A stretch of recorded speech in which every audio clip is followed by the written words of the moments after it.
Welcome back, everyone, to a new story. We really hope you enjoy it. The ringing of the phone was like a drill boring into my skull. It had been ringing for 3 days straight, a shrill, insistent predator in the cluttered mess of my apartment. I sat on the floor, my back against a lumpy couch that smelled of stale beer and regret. Around me, my life was laid out in a paper graveyard, final notice bills in angry red ink, threatening letters from credit card companies, and a crumpled eviction notice that served as the tombstone for my time here. I finally reached for the phone, my hand trembling slightly. It was probably another automated call, another disembodied voice threatening legal action. But it wasn't. It was a real person. And his voice was colder than the February wind rattling my window pane. "Jack, it's Mr. Henderson, my landlord, of course." "Mr. Henderson," I mumbled, my throat dry. "I was just about to call you. I'm getting the money together. Just need a little more time." It was a lie. I had $74 to my name. He didn't even bother with pleasantries. His tone was flat. "Final. You've had time. Jack, you've had 3 months of it. I've been patient. My patience is gone." There was a pause, and I could hear him breathing. A slow, deliberate sound. "You have 3 days. 3 days to pay what you owe in full. If the money isn't in my account by Friday at noon, you're out. I'll have the locks changed. I'll have your things on the curb. Do you understand?" "But where am I supposed to go?" The question came out as a pathetic whisper. "That's not my problem," he said, and the line went dead. I dropped the phone. It clattered onto the floor. Another piece of junk in the junkyard of my existence. 3 days. He might as well have said 3 hours. I looked around the room. It was a perfect reflection of my insides, chaotic, broken, and filled with the ghosts of bad decisions. I was 39 years old. My face, when I dared to look in the mirror, was gaunt and hollowed out, with dark circles under my eyes that spoke of sleepless nights and a soul that had long given up. I'd been fired from my warehouse job 6 weeks ago for being late one too many times. I had no family to speak of. My parents were gone, and my sister hadn't spoken to me in 5 years, not since I'd borrowed money from her and gambled it away. Friends, I'd burned those bridges one by one with lies and broken promises. There was no girlfriend, no one to hold my hand and tell me it would be okay. Sarah had left me 2 years ago, her final words echoing in my head whenever the silence got too loud. "You don't just have bad luck, Jack, you create it." She was right. I was the architect of my own ruin. The gambling started small, a few bucks on a football game. Then it became a compulsion, a desperate chase to win back what I'd lost, and then to win back what I'd lost trying to win back what I'd lost.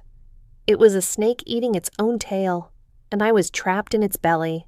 I'd lied to everyone who ever cared about me, crafting elaborate stories to get my hands on a few $100s here, 1,000 there. Each lie was a brick in the wall that now stood between me and the rest of the world. A wave of desperation, so powerful it was nauseating, washed over me. I had to do something. I couldn't just sit here and wait for the end. I scrolled through my phone's contact list, my thumb hovering over names that felt like relics from a past life. First, I called Mark. We'd been best friends since high school. He'd bailed me out before, more times than I could count. The phone rang once, twice, 3 times, then went to voicemail. His voice, cheerful and recorded months ago, felt like a punch in the gut. "Hey, you've reached Mark. Leave a message." I didn't. He was screening my calls. Next, I tried Kevin. We'd worked together at my last job. I'd covered a shift for him once. Maybe he'd remember. He picked up on the second ring. "Hello?" "Kevin? Hey, it's Jack." There was a long silence on the other end. "Oh, hey, man. What's up?" His voice was strained, cautious. "Look, I know this is out of the blue," I started, the words tasting like ash in my mouth, "but I'm in a really tight spot. My landlord is about to kick me out. I just need a little help, just to get back on my feet. I'll pay you back, I swear, with interest." I could hear him sigh, a heavy, weary sound. Jack, I can't. My wife and we're saving for a down payment. Every penny is accounted for. Even a couple hundred would help, I pleaded, hating the pathetic whine in my own voice. I can't. Man, he said, his voice hardening. I heard what happened with Dave. You told him your car broke down and then he saw you at the casino that night. I can't get involved in that. I'm sorry. He hung up before I could say another word. The shame burned hotter than any anger. He was right. I had lied to Dave. I'd lied to everyone. The wall was getting higher. I tried 2 more numbers. One was disconnected. The other I'd apparently been blocked by. That was it. That was the end of the line. I had exhausted the last dregs of goodwill in the world. The feeling of absolute, crushing finality settled in my chest. It wasn't just that I was out of options. It was that I deserved to be. I was a parasite, a black hole that sucked the light and life out of everyone I touched. I didn't know what else to do. So I walked. I grabbed my thin jacket, not even bothering to lock the door behind me what was there to steal, and stepped out into the biting night air. The city was alive with lights and sounds, but it all felt a million miles away. I was a ghost haunting its own life, invisible to the laughing couples and groups of friends passing by. My feet carried me without any conscious direction, and after an hour of aimless wandering, I found myself standing on the old iron bridge that crossed the river. Down below, the water was a sheet of black ink, reflecting the distant city lights like broken pieces of glass. The wind was stronger here, whipping at my jacket and making my eyes water. I leaned on the cold, damp railing and stared into the abyss. I thought about the kid I used to be, full of stupid dreams about being a firefighter or a rock star. I thought about my mom, how she'd look at me with such pride when I brought home a good report card. I thought about Sarah, the first time we held hands, her fingers warm and soft in mine. Where did it all go wrong? It wasn't one single moment, one catastrophic mistake. It was 1,000 tiny cuts, a million bad choices that had bled my life dry. The question wasn't whether I could fix this. I knew I couldn't. The real question, the one that hung in the air like a hangman's noose, was whether a life like mine was even worth starting over. Could a person truly begin again? Or were some people like me, just destined to be a cautionary tale?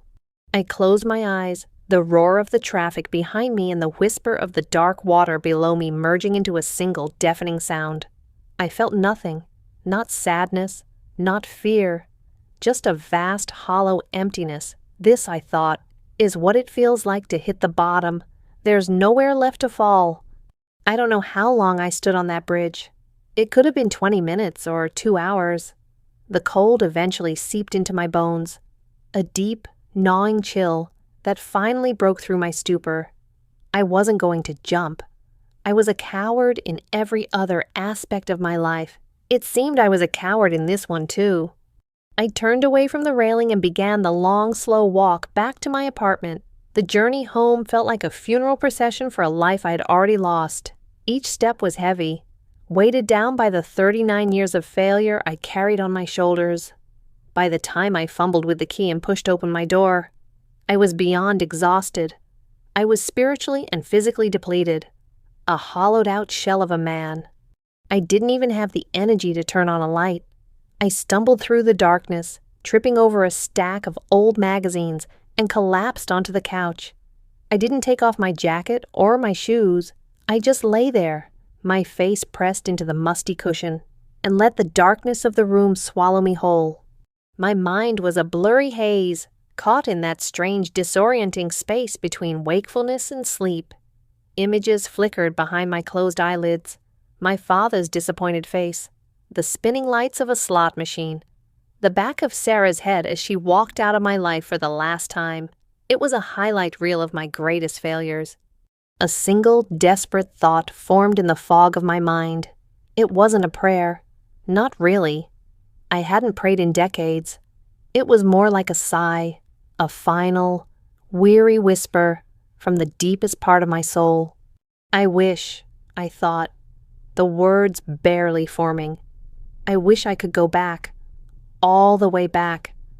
I wish I could just be a kid again, in a home where someone actually loved me, a real family, a chance to do it all differently, a chance to be someone good. It was a stupid-eyed, childish thought, the kind of thing you wish for when you blow out birthday candles. But in that moment of complete and utter defeat, it was all I had left. As if in response, a cold breeze ghosted across my face.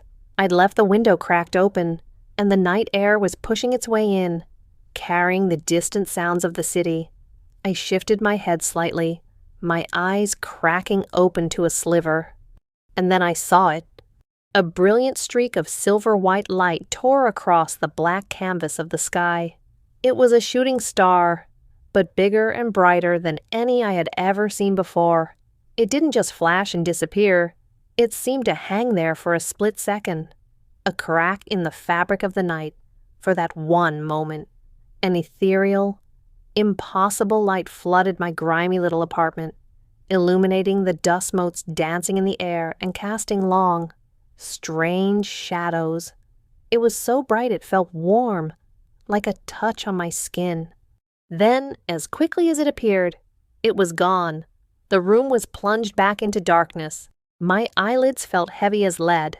A strange sensation began to creep over me, starting in my fingertips and toes. It was a tingling, like my limbs were falling asleep. But it wasn't unpleasant.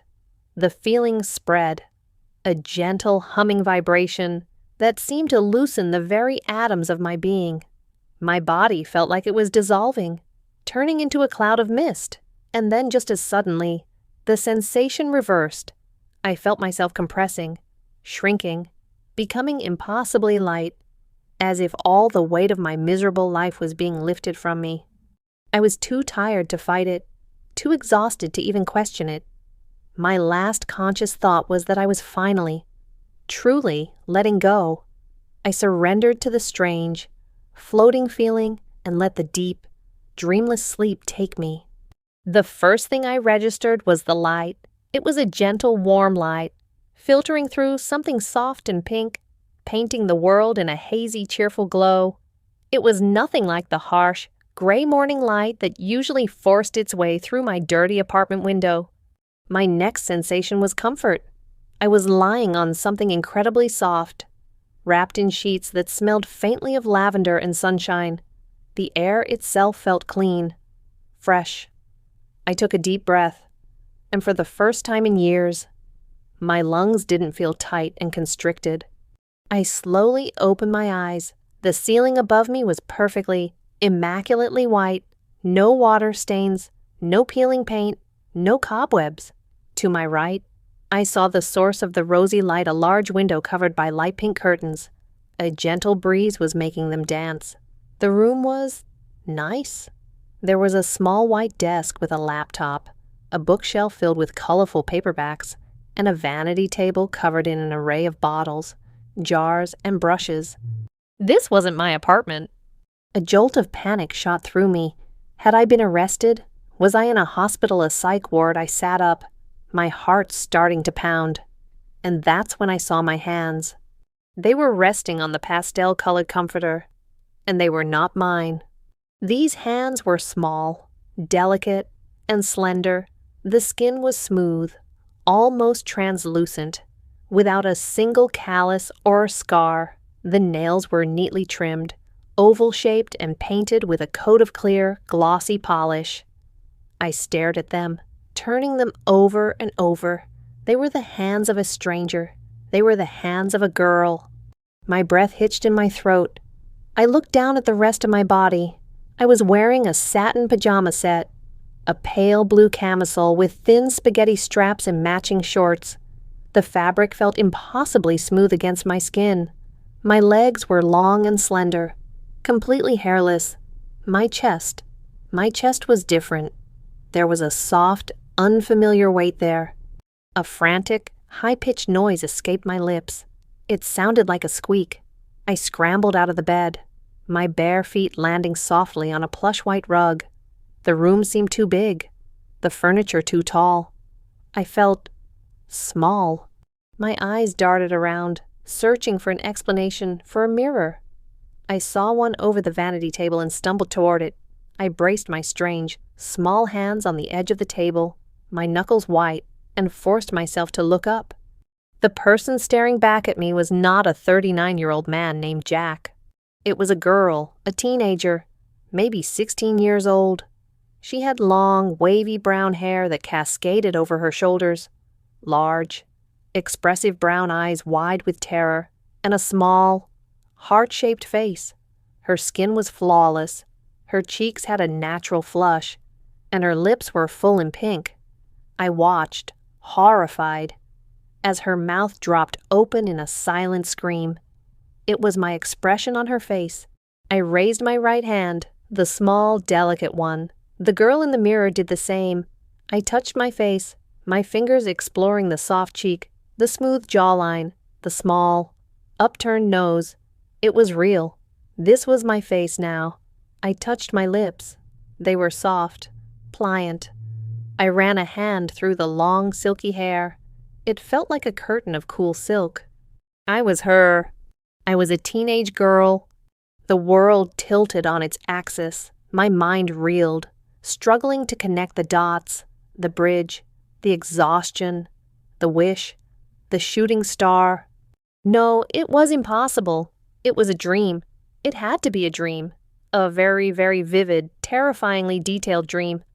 I was probably in a coma somewhere, my brain creating this bizarre fantasy. Just then, the bedroom door opened. A woman walked in, smiling warmly. She looked to be in her early 40s, with kind eyes and a few laugh lines around them. She was holding a laundry basket. "Zoe, honey, you're finally up," she said, her voice gentle and familiar. "You're going to be late if you don't get a move on. Your uniform is laid out on your chair. Are you feeling okay? You look a little pale." "Zoe, my name was Zoe." I stared at her, my mouth still hanging open.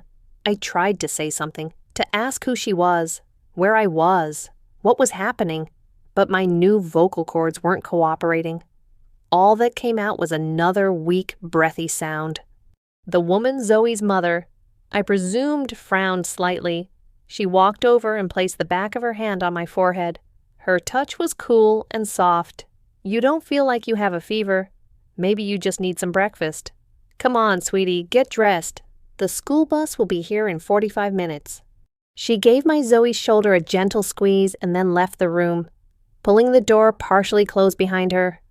I stood frozen for a full minute, my mind screaming. School bus uniform. This wasn't a dream. This was real. The wish, it had come true.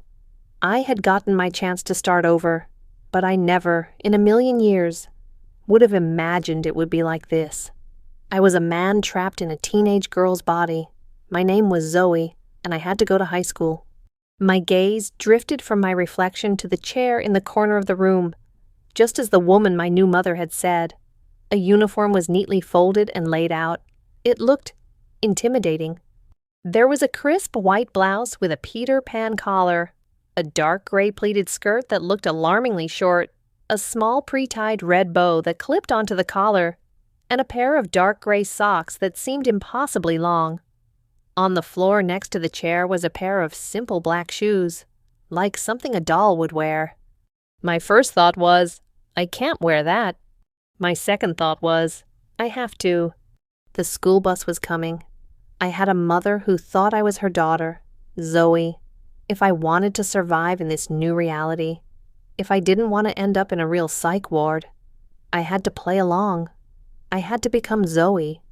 Taking a deep, shaky breath, I walked over to the chair and picked up the blouse. The cotton was smooth and cool to the touch. I pulled off the satin camisole I was wearing, the movement feeling clumsy and alien. For a moment, I caught my reflection in the mirror again, seeing this new, bare torso. It was soft, with gentle curves that my mind simply couldn't process as my own. I quickly turned away, my cheeks flushing with a heat that was part embarrassment and part sheer, unadulterated panic. I slipped the blouse on. The sleeves were a little tight around the shoulders, and the fabric pulled snugly across my chest. It took me an embarrassingly long time to do up the tiny pearl-like buttons. My old, thick fingers would have fumbled, but these slender ones were just as uncooperative, lacking the muscle memory. The sensation of the fitted fabric against my skin was constricting, completely unlike the loose, worn-out t-shirts that had been my uniform for the past decade. Next was the skirt. I held it up. It barely seemed long enough to cover anything. With a sense of dread, I stepped into it and pulled it up. The zipper was on the side. A tiny, delicate thing. I zipped it up and the waistband settled on a part of my body I never used to think about my waist. It cinched in, emphasizing the curve of my hips. I looked down. The pleats fell to about mid-thigh. My legs, pale and smooth, looked incredibly long and exposed. A shiver ran down my spine. I felt vulnerable, on display, as Jack. I'd always tried to be invisible, hiding under baggy clothes. There was no hiding in this. The hardest part, surprisingly, was the socks. They were thigh-highs, made of a fine, stretchy knit. I sat on the edge of the bed and tried to pull one on. It was like trying to put a condom on my entire leg. The fabric was thin, and I was terrified of tearing it with my unfamiliar fingernails. I bunched it up, slipped my toes in, and slowly, painstakingly, rolled it up my calf, over my knee, and onto my thigh. An elasticized band at the top held it in place, its gentle pressure a constant. Strange reminder of its presence. The feeling was indescribable. It wasn't uncomfortable. Exactly. But it was everything. The soft, clingy texture. The way it hugged every curve of my leg. The stark line where the gray fabric ended and my pale skin began. I felt like I was putting on a costume, but it was a costume that was sticking to my skin, becoming a part of me. Just as I was struggling with the second sock, the door opened again. It was my new mother. She smiled. "Need some help?" Sleepyhead. I just nodded, unable to form words. She came and sat next to me on the bed. Her presence was warm, calming. She took the second sock from my hand. "Here, let me." With an expert's ease, she gathered the material and slid it over my foot, smoothing it perfectly up my leg. Her hands were gentle, her touch completely natural. She then noticed the first sock was a little crooked. "Let's fix this one too." She adjusted it, her fingers brushing against my thigh. A jolt went through me, but it wasn't sexual. It was something else. It was a feeling of being cared for, a simple maternal act of kindness. My own mother had been gone for 10 years, and our relationship in her final years had been strained by my gambling. I couldn't remember the last time someone had shown me such gentle, physical affection. A lump formed in my throat. "There," she said, patting my knee, "all set." She stood up and looked me over, her eyes crinkling at the corners. "Now for the hair." Before I could protest, she was leading me to the vanity. She picked up a round brush and began to gently work it through my long hair. The sensation of the bristles on my scalp and the soft tug of the brush was soothing. She worked with a practiced rhythm, her movements full of a love I could feel but couldn't comprehend. "You have such beautiful hair, Zoe," she murmured, more to herself than to me, "just like your grandmother's." I watched her in the mirror, this kind stranger who believed she was my mother. I watched myself, this pretty young girl with my old, terrified eyes. The contrast was dizzying. When she was done, she clipped the little red bow onto my collar and smoothed down the pleats of my skirt one last time. "Perfect. Now, go grab your backpack. I made you a bagel with cream cheese." She left, and I was alone again with my reflection. I stood up and looked at the complete picture, the white blouse, the short gray skirt, the thigh-high socks, the neat brown hair. I slipped my feet into the black Mary Jane shoes. They were flat, but they made me feel strangely delicate. I saw a girl, a perfectly ordinary, pretty high school girl, and somewhere, buried deep beneath the layers of fabric and fear, a bizarre thought surfaced, unbidden and shocking. I look good. There was a strange flicker of something that might have been pride. It was quickly smothered by a tidal wave of confusion. But it had been there. I looked pretty. And for a man who had spent the last 10 years feeling like a piece of garbage, it was the most disorienting sensation of all. Grabbing the light pink backpack from the hook on the door, it felt impossibly light compared to the weight of my past life. I made my way downstairs. The house was bright and clean, with framed family photos on the walls. In one, the girl whose body I now inhabited. Zoe was laughing between the woman from my room and a man with a kind face who must be her father. They looked happy. They looked like a real family. The smell of toasted bagels and coffee filled the air. My new mother, whose name I still didn't know, handed me a warm bagel wrapped in a napkin and a travel mug of orange juice. "Your father already left for work," she said. "Have a good day at school." "Sweetie, I love you." "I love you too," I mumbled. The words felt foreign on my tongue, but they made her smile, so I counted it as a victory. I walked out the front door into a world that was both familiar and utterly alien. It was a quiet suburban street, with manicured lawns and minivans in the driveways.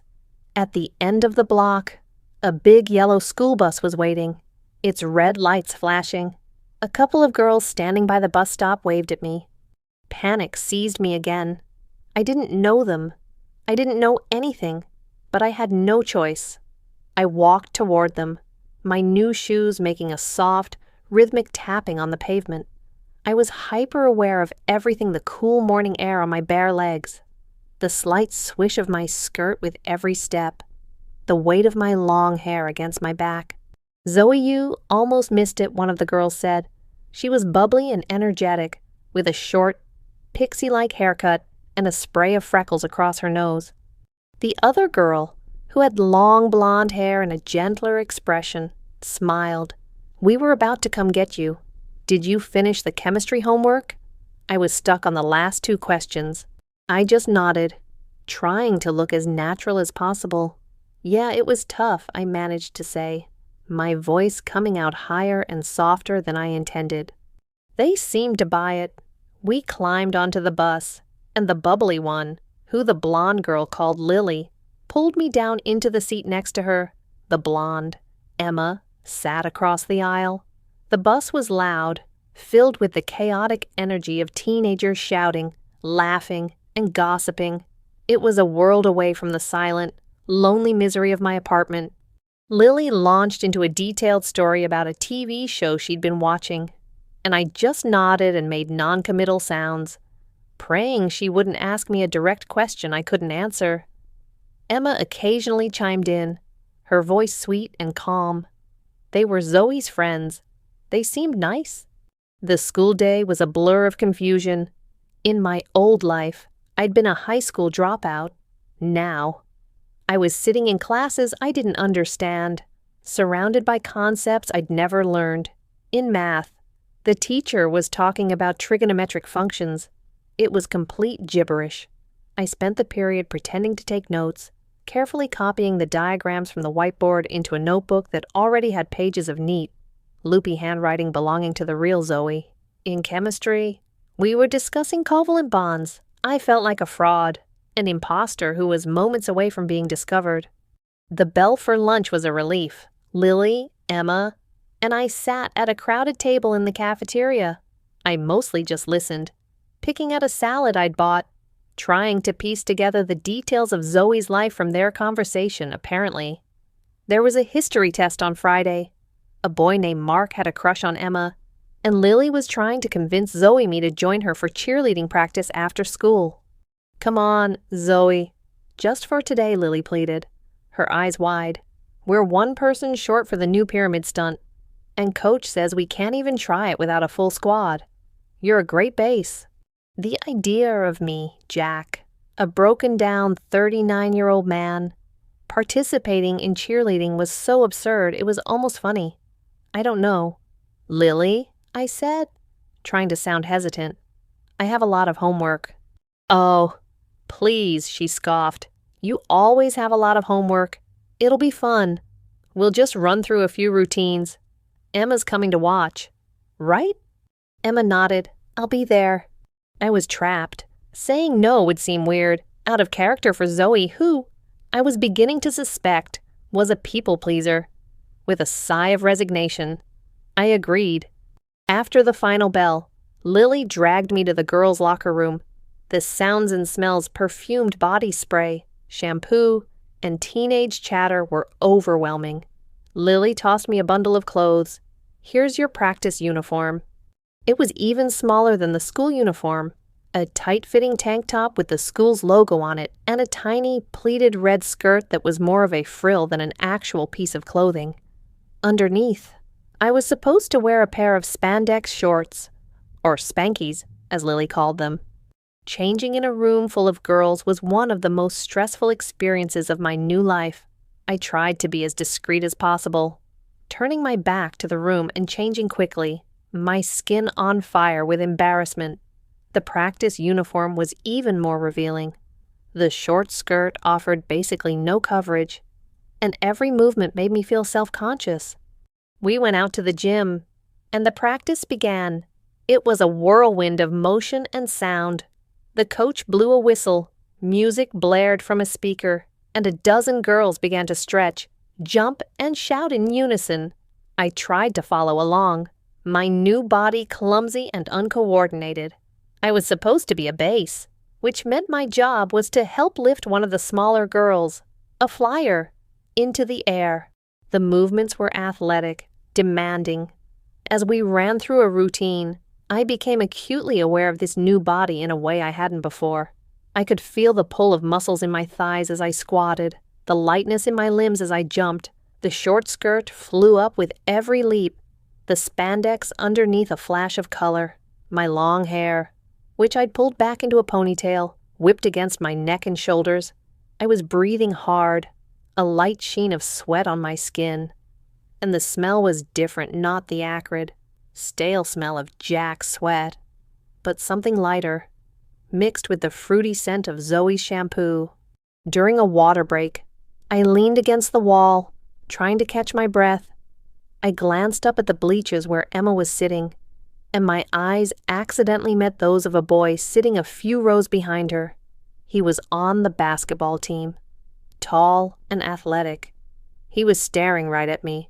When he saw me looking, he didn't look away. He just smiled. A small, appreciative smile. My stomach did a weird flip. My first instinct, the Jack instinct, was a flicker of aggression. What are you looking at? But that was immediately replaced by a different feeling, something that came from Zoe's body. It was a hot, confusing mix of embarrassment and something else. A fluttery, nervous feeling. He wasn't looking at me with aggression or pity. He was looking at me because he thought I was attractive. He was looking at Zoe, and for a split second, I felt a strange sense of validation that was completely foreign and deeply unsettling. I quickly looked away, my heart pounding in my chest for a reason I couldn't begin to understand. Cheerleading practice eventually ended, leaving my muscles aching in ways I'd never experienced before. I changed back into my school uniform in a daze, the familiar weight of the pleated skirt and the feel of the thigh-high socks now strangely comforting after the exposure of the practice gear. Emma waited for me by the gym doors, a patient smile on her face. "You did great," she said as we started walking home. Lily had stayed behind to talk to the coach. "I felt like I was going to fall over every 5 seconds," I admitted. "And it was the most honest thing I'd said all day." She laughed, a soft, musical sound. It looked good from the bleachers. "You're stronger than you think." We walked in comfortable silence for a while, the late afternoon sun casting long shadows on the sidewalk. The neighborhood was peaceful. A world away from the sirens and traffic of my old life. Emma started talking about a book she was reading, her voice animated as she described the plot.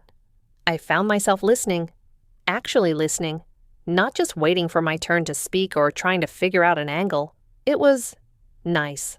As we reached a busy intersection, the light changed and the walk sign flashed. The traffic was still moving quickly. Without thinking, Emma reached out and took my hand. "Come on.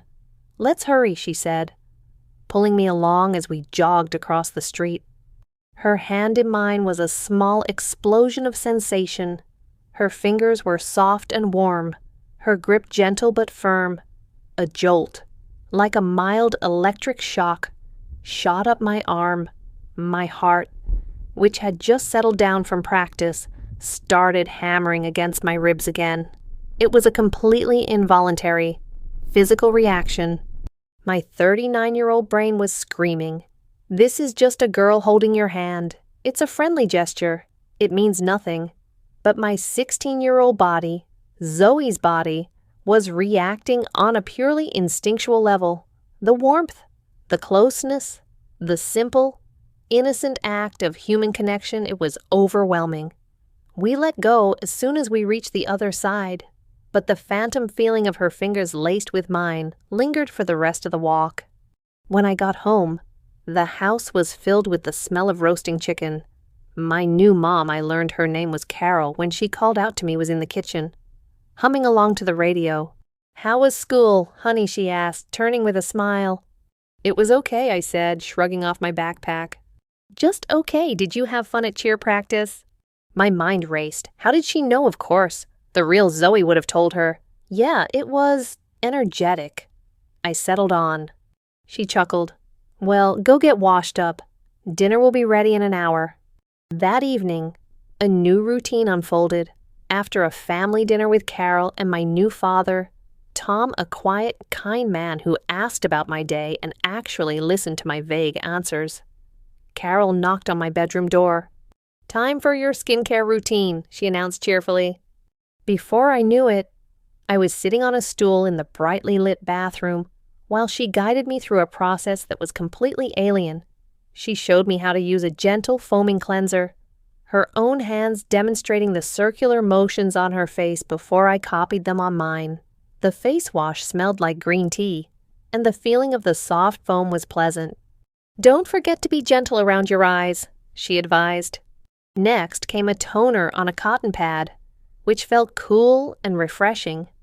And finally, a light moisturizer. As I massaged the cream into my new face, I looked at my reflection. My skin was glowing under the bathroom lights, my cheeks flushed from the washing. I looked healthy, cared for. Carol was standing behind me, her reflection next to mine in the mirror. She reached out and gently tucked a stray piece of hair behind my ear. "You're growing up so fast, Zoe," she said softly, her eyes full of a deep, unconditional love that I had done nothing to earn. "You're becoming such a beautiful young woman." I just stared at our reflections, a storm of emotions swirling inside me. The man I had been, Jack, was a wreck. He didn't care about his skin, his health, or his future. He was running on fumes, fueled by desperation and self-loathing. But this girl, Zoe, was cherished. She was loved. She was tended to, not just with food and shelter, but with these small, intimate acts of care, a mother brushing her hair, helping with her socks, teaching her how to wash her face. Looking at the girl in the mirror, her face clean and soft, her eyes wide and uncertain, I felt a strange sense of peace settle over me for the first time.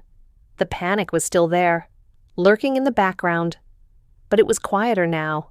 The reflection didn't feel as much like a stranger. It was starting to feel like me. It was a terrifying and yet strangely comforting thought. Maybe this wasn't a prison.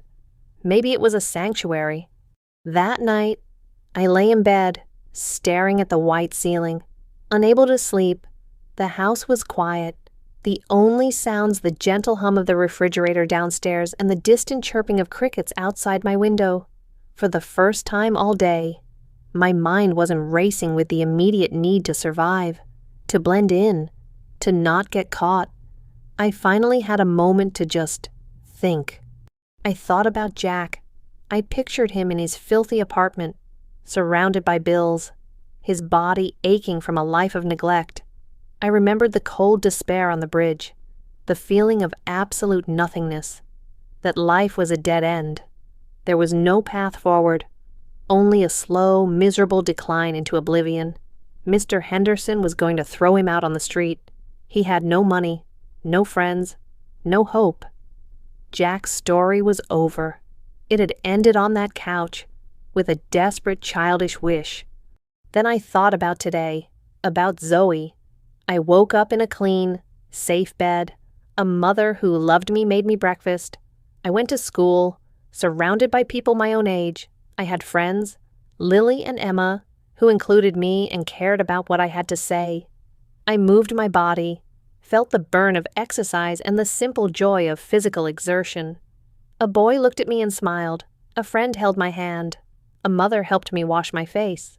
It was a life of small, simple kindnesses, a life with a future, a life where people cared if I existed. The contrast was so stark it was painful. This wasn't just a second chance, it was a rescue. I had been pulled from a sinking ship and placed on the shore of a new world. The conflict that had been raging inside me all day, the man versus the girl, the past versus the present, began to subside. What was I really holding on to? The identity of Jack? What was that? Really a name attached to a list of failures, a history of debt, lies, and loneliness. There was nothing there worth saving. There was no one who would even miss him. Living as Zoe was complicated. The physical sensations were a constant source of confusion. The clothes felt strange. The social interactions were a minefield. And the emotional responses, like my heart racing when Emma held my hand, were baffling and alarming. I didn't understand what it meant to be a 16-year-old girl. But as I lay there, feeling the soft sheets against my smooth skin, I realized something profound. I didn't have to understand everything right now.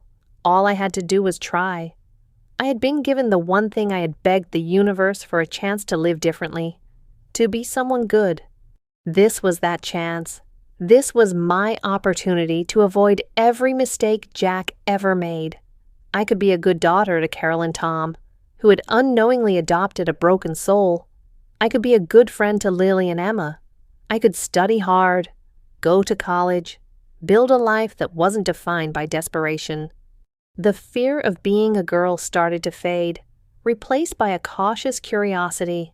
Maybe it wouldn't be so bad. There was a certain freedom in it. No one expected me to be the strong, silent type.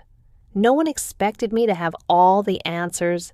People seemed gentler. A resolution began to form in my mind, a quiet but firm decision. I would stop fighting it. I would stop thinking of myself as Jack trapped in Zoe's body. Jack was gone. He had to be. From now on, I was Zoe. I would learn to be her. I would honor the life I had been given. I started to embrace it in small ways. The next morning, instead of just letting my hair hang there, I spent 10 minutes trying to replicate the ponytail my mother had done for me. It was clumsy, but I managed. I started paying more attention in class, not because I understood trigonometry, but because I wanted to learn. I wanted to be a good student. I even found myself getting interested in the things that filled Zoe's room. I picked up one of the books on her shelf and started reading. I looked at the clothes in her closet, not as a man looking at a girl's wardrobe, but as Zoe, wondering what she would want to wear on the weekend. There was a sense of potential, of possibility, that Jack had lost long ago. I was still clumsy. I still felt awkward in my new skin. But now, it was the awkwardness of a teenager growing into herself, not the awkwardness of a man trapped in a foreign body. I was starting to accept that this wasn't a costume. This was my skin. This was my life now. And for the first time since I could remember, I was grateful for it. A few weeks have passed since my old life ended and this new one began. The initial shock has worn off, replaced by a tentative, fragile sense of normalcy. The routines have become my anchor, the smell of coffee in the morning, the chatter on the school bus, the familiar swish of my pleated skirt as I walk through the school hallways. This morning, I'm standing in front of the full-length mirror on the back of my bedroom door. I'm dressed in a new uniform Carol and I bought at the mall last weekend. It's slightly different from my old one.